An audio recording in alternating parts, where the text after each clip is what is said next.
നെല്ലിയാമ്പതി യാത്ര പേടി സ്വപ്നമാകുന്നു. മലമ്പാതയിൽ പലയിടത്തും തകർച്ച. പാത നിർമ്മാണം വൈകുന്നത് വിനോദസഞ്ചാരത്തിനും പ്രഹരമാകുന്നു. സംസ്ഥാനത്തെ തന്നെ പ്രമുഖ വിനോദസഞ്ചാര കേന്ദ്രമായ നെല്ലിയാമ്പതിയിലേക്കുള്ള യാത്രയാണ് യാത്രക്കാർക്ക് പേടി സ്വപ്നമായിരിക്കുന്നത്.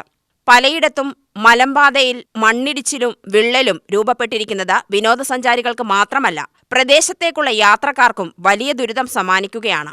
കാലവർഷം കനത്തതോടെയാണ് യാത്ര കൂടുതൽ ദുഷ്കരമായത്.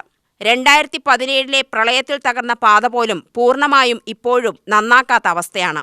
പോത്തുണ്ടി മുതൽ കൈകാട്ടി വരെയുള്ള ഭാഗത്താണ് ഏറ്റവും കൂടുതൽ തകർച്ച.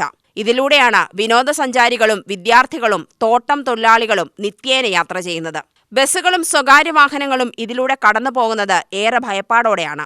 വലിയ പ്രതിഷേധത്തെ തുടർന്ന് 2018 പ്രളയത്തിന് ശേഷം റീബിൽഡ് കേരള പദ്ധതിയിൽ ഉൾപ്പെടുത്തി റോഡ് നന്നാക്കാൻ തീരുമാനിച്ചെങ്കിലും അതിന്നും പാതി വഴിയിലാണ്.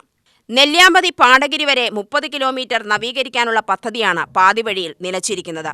പാത വികസനത്തിന് വനഭൂമി ഏറ്റെടുക്കാനുള്ള നീക്കം എങ്ങും എത്തിയിട്ടില്ല. 90.95 കോടിയുടെ കരാറും പുതുക്കണമെന്നാണ് കരാറുകാരുടെ ആവശ്യം. വനഭൂമി ഏറ്റെടുക്കുമ്പോൾ പകരം ഭൂമി മണ്ണാർക്കാട് ഭാഗത്ത് വനംവകുപ്പിന് കൈമാറാമെന്ന തീരുമാനമാണ് എവിടെയും എത്താതെയിരിക്കുന്നത്. തകർന്ന ഭാഗങ്ങളിൽ സംരക്ഷണ ഭിത്തി നിർമ്മിച്ചെങ്കിലും മറ്റു ഭാഗങ്ങളിൽ മണ്ണിടിച്ചിലുണ്ടായി. 12 ഭാഗത്താണ് സംരക്ഷണ ഭിത്തി നിർമ്മിച്ചത്.